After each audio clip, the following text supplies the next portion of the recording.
Assalamualaikum warahmatullahi wabarakatuh. Halo, apa kabar? Jumpa kembali dengan podcastnya FIKK UNESA, Fakultas Ilmu Keolahragaan dan Kesehatan Universitas Negeri Surabaya.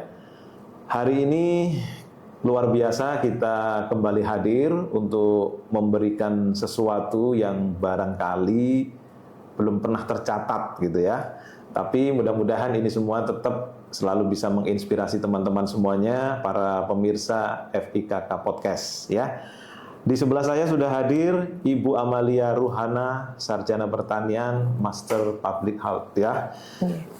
Ini adalah orang yang mungkin saat ini paling dicari.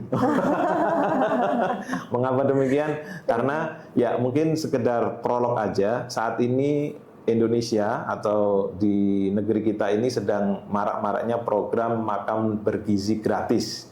Nah, salah satu aspek yang paling melekat adalah faktor gizi ya, karena tujuan utamanya memang adalah untuk meningkatkan gizi masyarakat, terutama untuk anak-anak yang masih sekolah, balita dan ibu hamil serta para lansia. Nah, kali ini kita akan sedikit mengulas salah satu prodi yang ada di Fakultas Ilmu Keolahragaan, yaitu Prodi Ilmu Gizi. Prodi Gizi, Pak. Prodi Gizi, ya. Mohon maaf, Prodi Gizi. Ya. Selamat datang Ibu Amalia. Ya, terima kasih, Pak. Ya. Ini sudah kita rencanakan lama, tapi baru kesempatan kali ini. Iya, alhamdulillah terlaksana hari ini. Iya, Ibu Amalia, ini kan banyak yang penasaran ini, Prodi Gizi itu apa sih? Iya, Prodi Gizi kalau di UNESA sendiri tuh judulnya tuh Program Studi S1 Gizi. Program studi S1 Gizi. Oh, S1 ya, S1 ya. S1 Gizi. Karena kita memang baru S1, belum ada yang lainnya. Nah, kalau di Prodi Gizi sendiri itu sebetulnya ada 3 kelompok keilmuan yang mendasar. Itu ada gizi klinik, gizi masyarakat, dan food service management. Nah, namun karena kami ini ada di bawah FIKK sekarang, sehingga kami menambahkan satu bidang lagi, yaitu gizi olahraga. Gizi olahraga. Gizi olahraga yang melekat di 3 aspek gizi yang sudah saya jelaskan tadi, ada gizi masyarakat, gizi klinik, dan food service management. Nah, di situ ada tambahan satu lagi, ada gizi olahraga. Ya, jadi keunggulannya di situ, Bu ya. Betul. Kalau di prodi-prodi lain, maksudnya di tempat-tempat lain sesuai dengan standar umum yang 3 tadi. Betul. Kalau di UNESA punya tambahan khusus. Betul. Jadi gizi olahraga. Nah, selama ini sudah berapa tahun ini, Bu? Prodi ini ada ini? Prodi Gizi itu kalau sesuai dengan SK pendirian itu tahun 2016, Pak. Oh iya. Tepatnya tanggal 14 September tahun 2016. Oh, berarti hampir 10 tahun ya? Iya, hampir 10 tahun. Betul. Perlu dirayakan ini. Satu dekade. Satu dekade, iya. Nah, tapi kami baru menerima mahasiswa angkatan pertama di angkatan 2017. Oh iya, oke. Itu awalnya kita ada 37 mahasiswa, Pak, angkatan pertama. Sekarang sudah berkembang. Yang terakhir kemarin 2025 kami menerima 281 mahasiswa. Oh, cukup banyak ya. 281. 80, hampir 300, besar sekali. Iya. Nah, memang dulu sudah lahir di FIKK atau bagaimana? Awalnya kami dulu sebagai saudara dari Tata Boga, Pak. Oh iya. Pendidikan Tata Boga di bawah Fakultas Teknik, betul. Oh iya. Nah, kami dulu awalnya dari sana, jadi dari dosen-dosen dari Tata Boga waktu itu kan karena ada harapan dari fakultas untuk membentuk program studi di luar kependidikan. Akhirnya dari Tata Boga itu mengusulkan S1 Gizi begitu. Alhamdulillah ketika diusulkan bisa diterima, dan akhirnya kita lahir di Fakultas Teknik.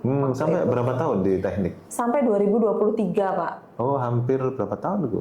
lumayan kan 5 tahunan lebih. Ya dari 2017 sampai ke 2023. Kemudian sekitar bulan Agustus tahun 2023 kami pindah ke FIKK ini. Hijrah ini ya. Hijrah, betul. Untuk yang benar-benar sesuai spesifikasinya ini.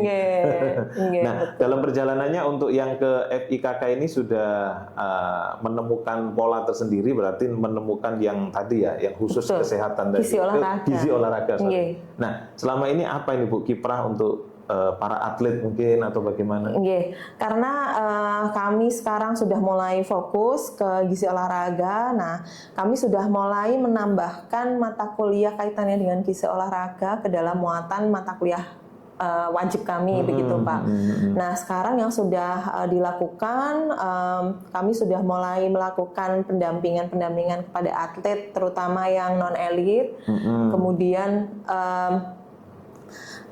untuk dosen-dosen juga sudah mulai banyak penelitian di bidang gizi olahraga, dan juga untuk pengabdian kepada masyarakatnya juga sudah sebagian kami arahkan untuk ke gizi olahraga. Iya. Kalau mahasiswanya sendiri juga dilibatkan langsung untuk apa pembinaan untuk pengontrolan gizi atlet gitu ya. Sementara ini kami baru mahasiswa kami libatkan untuk membantu kegiatan penelitian dan juga PKM dosen yang kaitannya dengan gizi olahraga itu tadi. Namun untuk pada saat UNESA masih ada debon itu ada alumni kami yang kami libatkan juga ke kegiatan itu begitu, untuk memantau makannya atlet, menunya gitu, betul dan juga untuk sisa makanan atletnya sampai sisanya juga dilihat begitu Pak, sehingga terlihat asupannya berapa banyak. Kebetulan saya sendiri tuh fokusnya di bidang food service management Pak, jadi kami sudah membagi tim jadi di gizi itu ada kompartemen istilahnya Pak. Jadi ada yang kompartemen gizi masyarakat, gizi klinik, food service dan juga gizi olahraga seperti itu. Jadi sudah kami bagi-bagi yang gizi olahraga, nanti mungkin ada sesi tersendiri ya Pak. Ini perlu dicatat ini. Nanti harus ada yang datang ini khusus. Karena agar sesuai bidangnya. Dan nanti pemirsa semua juga bisa benar-benar terarah ini mendapatkan informasinya gitu ya. Oke Bu. Anda masih terus bersama kami di podcastnya FIKK UNESA. Mudah-mudahan terus bisa menginspirasi, dan kali ini sekali lagi saya informasikan kepada Anda bahwa yang hadir adalah Prodi Ilmu Gizi ya. Prodi Gizi Pak. Prodi Gizi. Mohon maaf. Ada ilmunya terus ini. Ke bawah yang lama ini gitu. Oke. Kalau sudah yang terakhir kemarin capaiannya luar biasa, yaitu sekitar 281. Ini bagian termasuk rekor ini ya. Selama ini sudah mencapai segitu atau?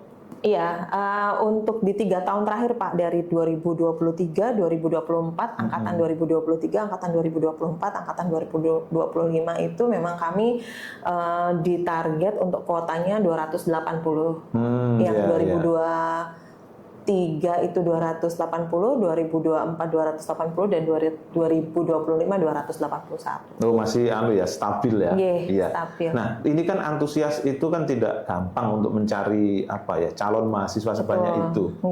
Apa ada trik-triknya atau gimana nih? Atau memang antusias masyarakat untuk masuk ke Prodi Gizi sudah luar biasa seperti ini?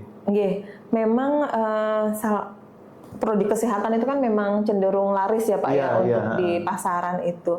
Nah, salah satunya prodi gizi juga menjadi salah satu incaran untuk calon-calon mahasiswa mereka berkeinginan untuk bergabung di prodi gizi, dan itu juga terlihat dengan banyaknya prodi-prodi gizi di luar UNESA juga yang berlomba-lomba membentuk prodi gizi juga begitu Pak, sampai akhirnya di Indonesia tuh sudah sampai 136.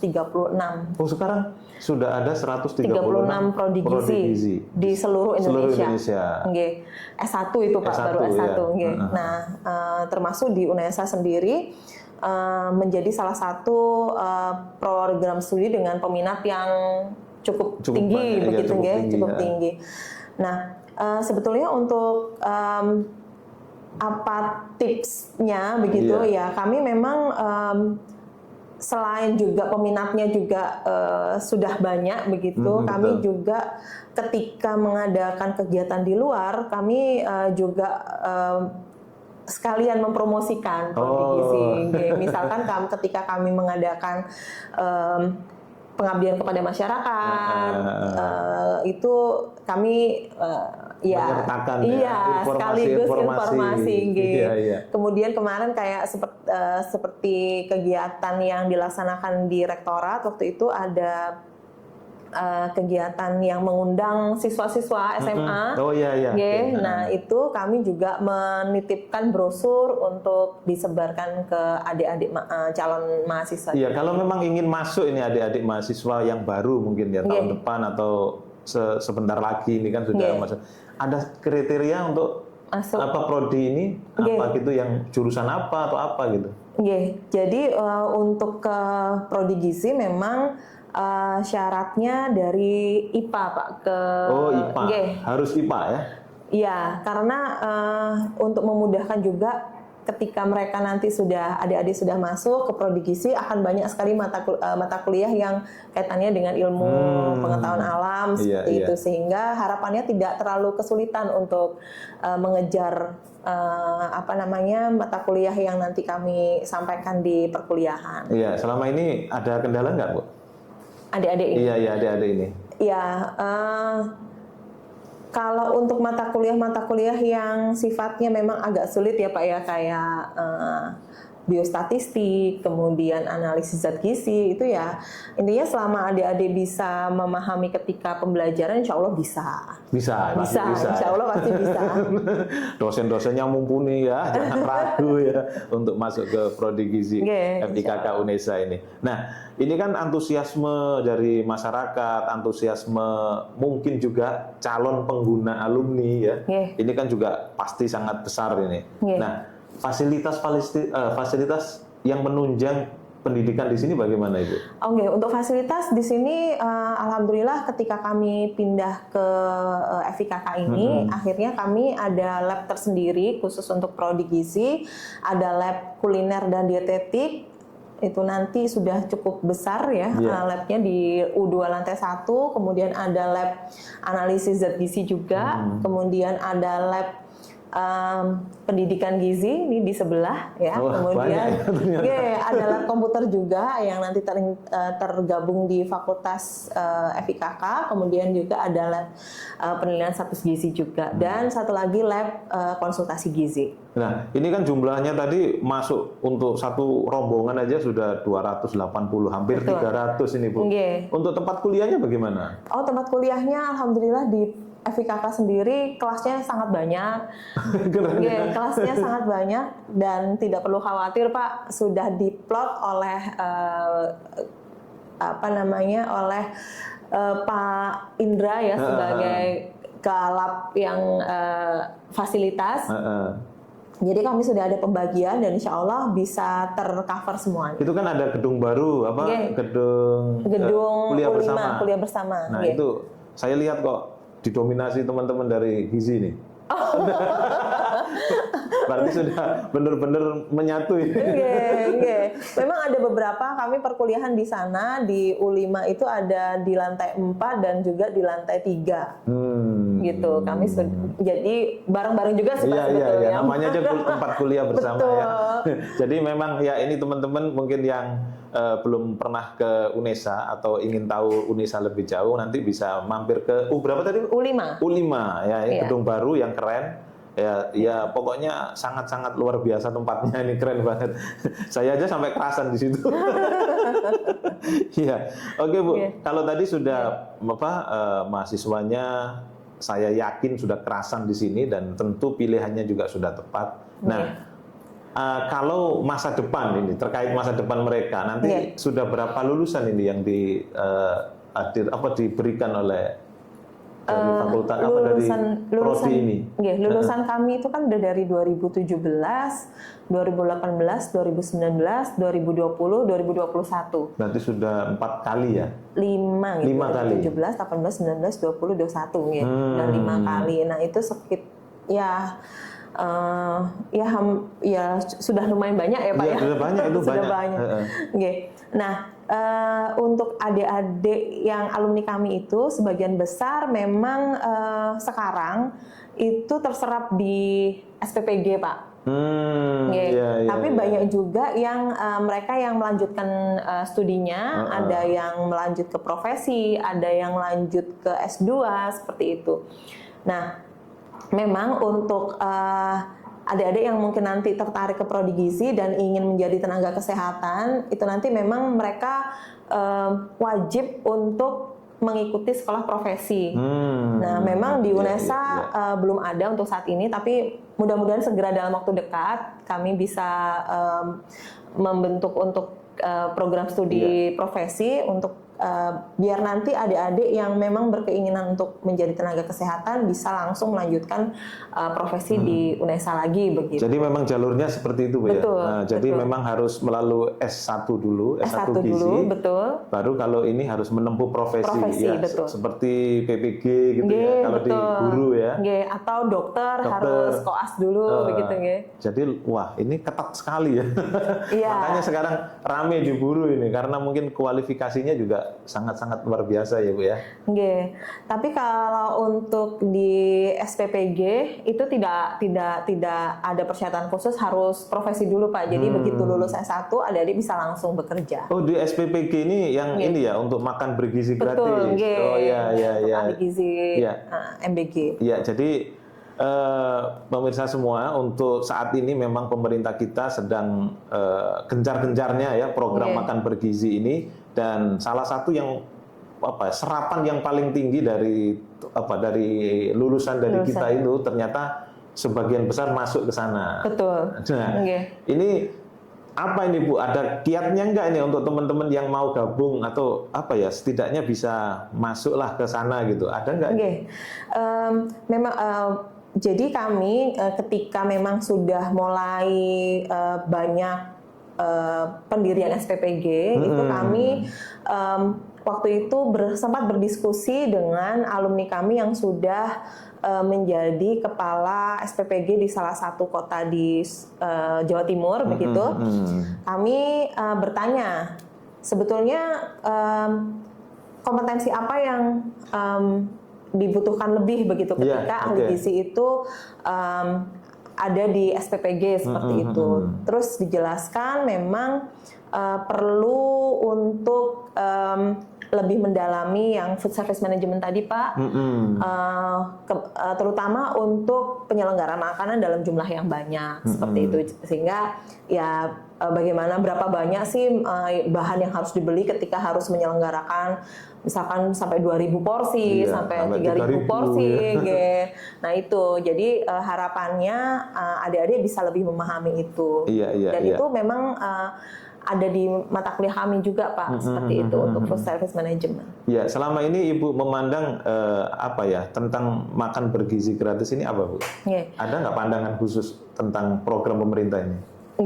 Kalau menurut pandangan saya sendiri, sebetulnya memang program itu adalah program yang bagus ya Pak ya, apalagi kalau nanti dikelola dengan sangat bagus dan dari sisi keamanan pangannya juga bisa terjaga, kemudian dari makanannya juga bisa dikembangkan dengan dengan lokal ya, untuk makanan lokal di situ itu akan sangat baik gitu. Ya, intinya terkait dengan keamanan pangan dan juga tentang variasi makanan akan sangat bagus nanti hasilnya.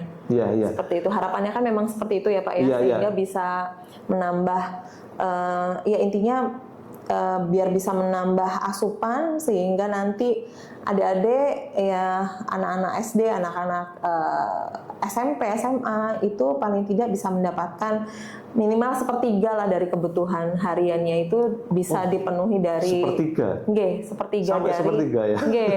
Dari makan bersama yang ada di sekolah itu. Ini kenapa pemerintah kok menyasarnya untuk sekolah dasar sampai menengah Bu? Ada kira-kira menurut Ibu ada apa? Ada pandangan bagaimana, Bu? Karena mungkin ya sebetulnya sih kalau menurut saya akan lebih cocok lagi ketika sasarannya itu memang untuk sekolah-sekolah yang memang dirasa kurang begitu ya Pak ya. Iya. Itu akan lebih Maksudnya masuk seperti itu lagi. gitu ya.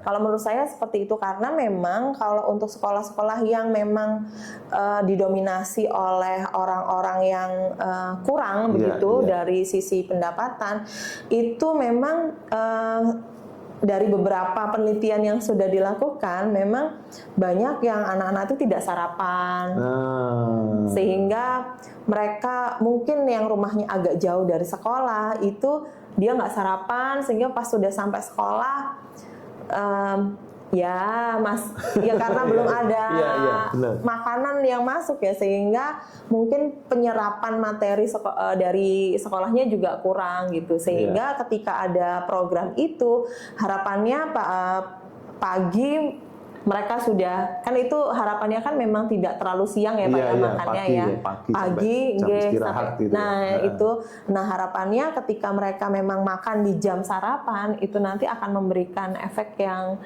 cukup bagus begitu untuk anak-anak. Kalau anak-anak dalam kondisi lapar mungkin mungkin tidak nyaman ya ketika menerima pelajaran gitu ya. Jadi fokusnya hilang ya. Nah, ketika mendapat asupan makanan yang cukup dan sesuai dengan selera mereka, mungkin antusiasme untuk belajar ya, untuk mendengarkan yang disampaikan, materi-materi itu akan cukup dengan mudah cukup meresap gitu ya. Oke Bu. Nah, ini dalam perjalanannya FIKK sudah menjadi induk dari Prodi Gizi. Nah, ini apa nih? Ada nggak nih inovasi-inovasi ke depan yang nantinya juga terus bisa menunjang keberadaan Prodi Gizi ini di FIKK, Bu? Untuk dari FIKK sendiri, karena memang fokusnya memang kami juga sudah mengarah ke gizi olahraga, Pak Dekan juga menyampaikan untuk inovasi makanan-makanan yang bisa nanti diarahkan ke atlet seperti itu. Nah, tetap fokus ke sana. Betul, tetap fokus ke sana, sehingga kami untuk setiap tahunnya memang mengarahkan adik-adik untuk pengembangan produk. Mereka kan ada mata kuliah pengembangan produk. Nah, itu pengembangan produknya itu diarahkan ke makanan-makanan atau minuman-minuman untuk atlet seperti itu. Produknya apa, Bu? Sudah ada nggak contoh-contohnya, Bu? Banyak Pak, kemarin itu adik-adik itu sudah memproduksi untuk minuman-minuman yang minuman tinggi protein, kemudian minuman yang ionik ya. Jadi untuk minuman dengan menggunakan bahan dasar air kelapa seperti itu. Iya.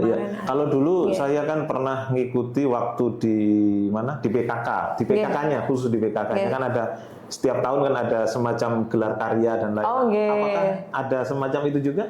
Iya, jadi kami ada gelar karya seperti itu, tapi untuk mata kuliah pengembangan produk kalau di kami.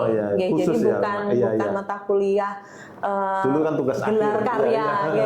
Nah itu. Nah kami juga pada akhir kegiatan proyeknya anak-anak itu, jadi proyeknya adik-adik mahasiswa nanti membuat semacam pameran untuk dan juga dijual produknya itu terkait dengan produk-produk yang ada hubungannya dengan makanan-makanan untuk olahraga. Gitu. Apakah sudah ada ini juga, Bu? Mungkin kerjasama dengan produk tertentu sehingga bisa dijual massal? Oh, belum Pak. Belum ya? Mudah-mudahan kedepannya bisa seperti itu. Tapi untuk program rencana ke sana ada ya? Iya, kami sebetulnya kami sudah kerjasama juga dengan beberapa industri begitu. Ya mudah-mudahan lah nanti ada yang dilirik ya Pak ya. Benar-benar. Sehingga nanti mungkin bisa kita patenkan, terus patennya bisa dijual kan ya. Mudah-mudahan harapannya seperti itu. Iya. Jadi dengan teman-teman yang sudah kuliah di Prodi Gizi ini kan ilmu-ilmunya nanti bisa benar-benar dirasakan oleh masyarakat ya, baik secara khusus seperti atlet ya yang di sini. Dan juga secara umum. Nah, Bu, ini kan kalau mahasiswa, khususnya mahasiswa sebelum memasuki dunia kerja itu kan banyak hal yang mungkin perlu dipersiapkan. Kira-kira ini mungkin ya apa ya, sekedar informasi atau hal-hal yang mungkin bisa disampaikan kepada adik-adik yang sudah mau lulus ini. Apa ini yang harus disiapkan ini? Iya, kalau di Prodi Gizi sendiri Pak, untuk persiapan ke dunia kerja itu sebetulnya sudah kita fasilitasi pada kegiatan magang. Oh, ada magangnya juga, sama dengan yang lain ya? Betul. Jadi kami itu magangnya di 3 area Pak. Untuk saat ini ada di tiga area, ada untuk gizi kliniknya nanti akan ada di rumah sakit untuk langsung intervensi ke pasien. Kemudian gizi masyarakatnya nanti kita ke puskesmas. Untuk food service management yang kita ke instalasi gizi rumah sakit yang bagian penyelenggaraan makanan. Begitu. Jadi adik-adik kami libatkan ke rumah sakit dan ke puskesmas itu. Jadi mereka bisa paham, bisa tahu apa saja sih pekerjaan ahli gizi di rumah sakit maupun di penyelenggaraan makanan. Iya. Kalau memang ahli gizi itu sejak awalnya memang segmen tujuannya memang ke rumah sakit. Rumah sakit, ya? Betul. Jadi kita di prodi ini juga sasarannya ke sana gitu. Tapi ya itu tadi Pak, karena adanya peraturan baru Undang-Undang Kesehatan Nomor 17 Tahun 2023 itu yang mengharuskan ketika ahli gizi, ketika mahasiswa gizi sudah lulus dan ingin bekerja di rumah sakit, nah itu harus menempuh pendidikan profesi terlebih dahulu. Itu berapa bulan Bu kalau profesi? Itu antara 1,5 tahun Pak. Oh, 1,5 tahun, berarti 3 semester. 3 semester. Lumayan ya? Ya lumayan Pak. Sekitar 3 semester rata-rata. Iya. Dan nanti UNESA juga rencananya mau kedepannya, betul. Ada ini ya, ada program itu juga. Mudah-mudahan Pak. Oke. Iya. Ya ini sepertinya waktu semakin panjang dan mudah-mudahan sekilas ini Bu ya, pertemuan kita kali ini mudah-mudahan nanti bisa disambung lagi supaya nanti pemirsa juga banyak informasi dari kita, terutama tadi ada satu yang apa tadi khusus gizi apa? Gizi olahraga. Gizi olahraga. Iya. Nanti mungkin teman-teman dari gizi bisa datang kembali ke sini untuk menyampaikan berbagai hal ya tentang gizi olahraga ini. Oke, untuk kali ini kita cukupkan di sini dulu Bu ya. Terima kasih banyak. Mudah-mudahan ini bermanfaat. Dan ya sekaligus juga untuk adik-adik yang ingin ya, untuk teman-teman yang masih di SMA ya, yang ingin kuliah di prodi gizi yang prospeknya ternyata luar biasa ini, apalagi dengan hadirnya SPPG hampir di setiap kelurahan kecamatan Bu ya. Ini tentu prospeknya luar biasa. Jangan lupa langsung aja daftar ke prodi gizi FIKK UNESA. Terima kasih untuk semuanya. Wassalamualaikum warahmatullahi wabarakatuh. Waalaikumsalam warahmatullahi wabarakatuh. Terima kasih Pak Roy.